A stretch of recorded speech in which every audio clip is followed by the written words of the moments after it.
நண்பர்களுக்கு வணக்கம். பன்றி வேட்டை அப்படின்ற இந்த நாவல் எழுத்தாளர் லக்ஷ்மி சரவணகுமார் எழுதுனது. ஏற்கனவே இவரோட பல நாவல்களை பற்றி நான் முன்னாடியே பேசியிருக்கேன். யூடியூப் சேனல்லையும் இன்ஸ்டாகிராம்லேயும் பேசியிருக்கேன். லக்ஷ்மி சரவணகுமார் கானகன் அப்படின்ற நாவலுக்காக 2016 சாகித்ய அகாடமி விருது வாங்கியிருந்தாரு. அந்த கானகன் அப்படின்ற நாவலும் ஒரு காடு சார்ந்த ஒரு வேட்டை சார்ந்த ஒரு நாவல் தான். ஆனால் அதுக்கு ஒரு முக்கியமான பின்னணி என்னன்னு கேட்டால் பளியர் அப்படின்ற ஒரு ட்ரைப் தான். பளியர் இன மக்களுடைய வாழ்வியல், அவங்களுடைய வேட்டையாடும் முறைகள், அதை அவங்க கூட இருந்து தெரிஞ்சுக்கிட்டு அந்த பின்னணியில அந்த கானகன் நாவல் எழுதியிருந்தாரு. கிட்டத்தட்ட 10 வருஷத்துக்கு அப்புறம் அதே மாதிரி அதே பளியரின மக்களோட வாழ்வியல், அவங்களுடைய வழிபாட்டு முறைகள் பின்னணி அதுல ஒரு நாவல் எழுதியிருக்காங்க. அதான் பன்றி வேட்டை.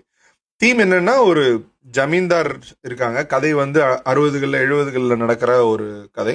சுதந்திரம் அடைஞ்சதுக்கு பிறகும் ஜமீன்தார்களுடைய கட்டுப்பாட்டில் நிலங்கள்லாம் இருக்கு.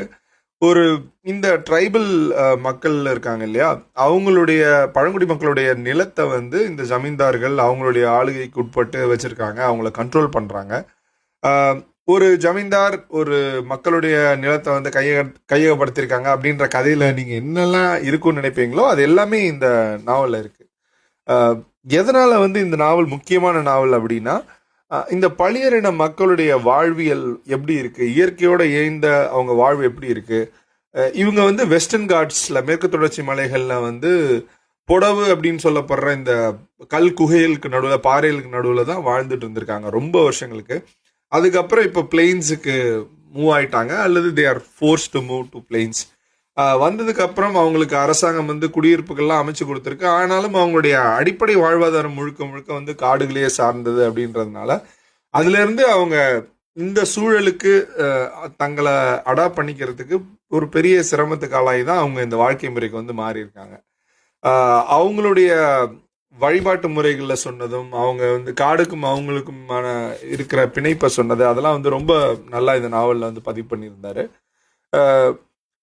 லக்ஷ்மி சரவணகுமாரோடைய முந்தைய படைப்புகளை நீங்க படிக்கலாம் அப்படின்னா கட்டாயம் இந்த நாவலை படிக்கலாம். இதுவும் அவருடைய இன்னொரு நாவலான ரூ, இதுவுமே ஒரு தொடக்கநிலை வாசகரா இருக்கேன், இதுக்கு முன்னாடி நான் லக்ஷ்மியை வாசிச்சதே இல்லை அப்படின்னா கட்டாயமா இந்த புத்தகங்கள்லேருந்து வாசிக்க தொடங்கலாம்.